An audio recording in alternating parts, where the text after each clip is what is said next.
അസ്സലാമു അലൈക്കും വറഹ്മത്തുള്ളാഹി വബറകാതുഹു. ഹദീസ് പഠനം 55-ാം ക്ലാസ്. മഹാനായ ഇമാം തുർമുദി റളിയല്ലാഹു അൻഹു ഉദ്ധരിക്കുന്ന ഹദീസ് അൻ അലി റളിയല്ലാഹു അൻഹു, അലി റളിയല്ലാഹു അൻഹുവിനെ തൊട്ട് ഖാൽ, അവിടെന്ന് പറയുന്നു, ഖാല റസൂലുള്ളാഹി സ്വല്ലല്ലാഹു അലൈഹി വസല്ലം, അല്ലാഹുവിൻ്റെ ഹബീബ് അഷ്റഫുൽ ഖൽഖ് റസൂലുള്ളാഹി സ്വല്ലല്ലാഹു അലൈഹി വസല്ലമ തങ്ങൾ പറഞ്ഞു, ലിൽ മുസ്ലിമി അലൽ മുസ്ലിമി സിത്തും ബിൽ മഅറൂഫ്, ഒരു മുസ്ലിമിന് മറ്റൊരു മുസ്ലിമിൻ്റെ മേൽ 6 കാര്യങ്ങൾ, 6 നന്മകളിൽ ബാധിതപ്പെട്ടവനാണ്. യുസല്ലിമു അലൈഹി ഇദാ ലഖിയഹു, അവനെ കണ്ടാൽ അവനോട് സലാം ചൊല്ലണം. കണ്ടാൽ സലാം ചൊല്ലൽ അത് ബാധ്യതയാണ്.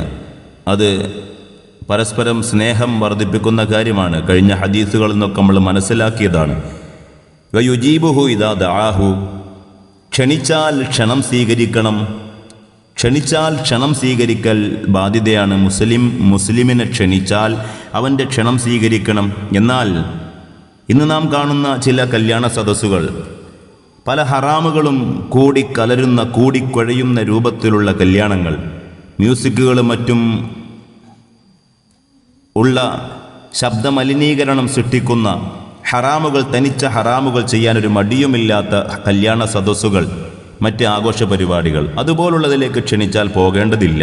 കാരണം നാം ആ ഹറാം കേൾക്കുകയോ കാണുകയോ എല്ലാം ചെയ്യാൻ സാധ്യതയുള്ളതുകൊണ്ട് അതിലേക്ക് പോകേണ്ടതില്ല. അല്ലാതെ വളരെ സുരക്ഷിതമായി അള്ളാഹുവിനെ ഭയന്നുകൊണ്ട് തന്നെ മുഅ്മിനെന്ന കൃത്യമായ ബോധത്തോടു കൂടിയുള്ള പരിപാടികൾ, നടത്തുന്ന പരിപാടികൾ, അതിലൊക്കെ ക്ഷണിച്ചാൽ നമ്മൾ അതിന് മറുപടി കൊടുക്കാൻ നാം ബാധ്യസ്ഥരാണ്. അള്ളാഹുവിൻ്റെ ഹബീബ് സ്വല്ലല്ലാഹു അലൈഹി വസല്ലമ തങ്ങൾ തുടരുകയാണ്, വയുഷമ്മിത്തുഹു ഇദാ അതസ്, തുമ്മിയാൽ യർഹമുക്കല്ലാഹ് എന്ന് പറയണം. അൽഹംദുലില്ലാ എന്ന് കേൾക്കുമ്പോൾ യർഹമുക്കല്ലാഹ് എന്ന് പറയണം. വയഊദുഹു ഇദാ മരിൽ, രോഗിയായാൽ അവനെ പോയി സന്ദർശിക്കണം. നമ്മുടെ പരിസരങ്ങളിലൊക്കെ എത്ര രോഗികളുണ്ട്.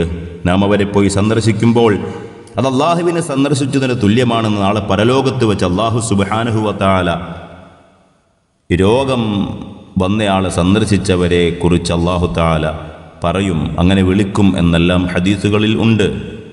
രോഗികളെ സന്ദർശിക്കണം. ആ രോഗികൾ നമുക്ക് വേണ്ടി ദുആ ചെയ്താൽ അത് വലിയ സ്വീകാര്യതയുള്ളതാണ്. നമ്മൾ മറക്കാൻ പാടില്ല. അവർക്ക് വേണ്ടിയും നാം പ്രാർത്ഥിക്കണം, അവരെ കൊണ്ട് നാം പ്രാർത്ഥിപ്പിക്കുകയും വേണം. വയത്തബിഉ ജനാസത്തഹു, വിശ്വാസിയായ മനുഷ്യൻ്റെ ജനാസയെ പിന്തുടരണം. അവൻ്റെ മയ്യത്ത് പരിപാലന കർമ്മങ്ങളിൽ നിർബന്ധമായും പങ്കെടുക്കണം. ഇദാമാത്, അവൻ മരിച്ചു കഴിഞ്ഞാൽ അവൻ്റെ മയ്യത്ത് പരിപാലന കർമ്മങ്ങളിലൊക്കെ സജീവമാവുക. വയുഹിബ്ബു ലഹു മാ യുഹിബ്ബു ലിനഫ്സിഹി, നാം എന്താണോ ഇഷ്ടപ്പെടുന്നത് അത് നമ്മുടെ മുഅ്മിനായ സഹോദരനും ഇഷ്ടപ്പെടണം. അത് വലിയ കാര്യമാണ്, അല്പം പണിയുള്ള കാര്യവുമാണ്. കാരണം പലപ്പോഴും നമ്മൾ നമ്മുടെ മുസ്ലിംകളായ സഹോദരന്മാരോട് പോലും അവരുടെ പല ഉയർച്ചകളിലും അസൂയപ്പെടാറുണ്ട്. അങ്ങനെയല്ല വേണ്ടത്. നാം നമുക്ക് എന്തിഷ്ടപ്പെടുന്നോ അത് മുഅ്മിനായ നമ്മുടെ ബന്ധപ്പെട്ടവർക്കും ഇഷ്ടപ്പെടണം. അതാണ് യഥാർത്ഥ വിശ്വാസി. അങ്ങനെയാവണം യഥാർത്ഥ വിശ്വാസി. അള്ളാഹു നമുക്ക് സൗഭാഗ്യം നൽകി അനുഗ്രഹിക്കുമാറാകട്ടെ. പ്രാർത്ഥന വസിയത്തോടെ വിനീതൻ ശിഹാബുദ്ദീൻ സഖാഫി തേൻകോട്. വാഖിറു ദഅ്വാനാ അൽഹംദുലില്ലാഹി റബ്ബിൽ ആലമീൻ. അസ്സലാമു അലൈക്കും വറഹ്മത്തുള്ളാഹി വബറകാതുഹു.